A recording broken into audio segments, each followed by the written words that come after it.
alang sa maayong balita sa Bohol, ania si Ray Anthony Chu. 40 nga to sa 70 pesos ang kitaon sa matag usa ka buok manok Bisaya nga alimahan sulod sa 2 ka buwan. Kini matud pa sa Provincial Veterinarian sa Bohol ngadto sa mga ganahan mamuhi og manok Bisaya. Ang manok Bisaya karon gitun-an ug gipahiuli sa iyang natural nga kaliwatan pinaagi sa Department of Science and Technology Research and Development sa pagpakigbulig usab sa mga universidad sa nasod. Matud ni Provincial Veterinarian Stella Marie Lapis, ang manok sano linugdangan sa pagpaliwat sa mga pili nga manok Bisaya. Ang makwarta niini magdepende sa pagsagop sa teknolohiya, pagpili sa liwat alang sa taas nga kalidad sa karne. Magadepende usab kini sa adoption niya sa insakto nga technology. Una, dirita sa breeding, pagpili sa manok nga iyahang i-breed, iyang sanayon aron makaproduce siya og mga itlog nga maayo.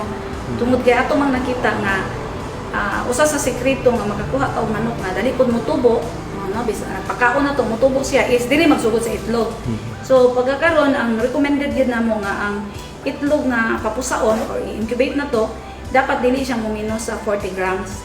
40 grams ang iyang gibugaton pataas, o na siya mo qualified para papuson. Organiko nga paagis pagpatambok mao nga manos suhot sa unod ang lami sa natural nga pagkaon. Daghan man ang inventory sa manok sano, kasagaran niini wala ibaligya tungod sa kakuwang pasilidad ihawan ug sa pagsuporta sa luwas nga pamaagi sa pag-ihaw niini aron ikapamaligya. Subay niini nagtanyag ang Office of the Provincial Veterinarian sa Bohol sa mga tawo nga moalima nagsugod sa manok Bisaya tungod kay adunay pataban nga teknolohiya sa kamalig pugaran, pagpamuhi, pagpaitlog, pagpapusa, pagpugad, paghimo sa organikong tuktukon, pagpatubo sa mga organikong suplemento sa pagkaon, ug may mga hugpong pang makatabang sa pagbuloy sa kasayuran sa mga namuhi sa manok. Tungod niini, aghat sa Office of the Provincial Veterinarian, pamuhi na og manok Bisaya ug subaya ang inyong mga municipal agricultural officers alang sa dugang kasayuran.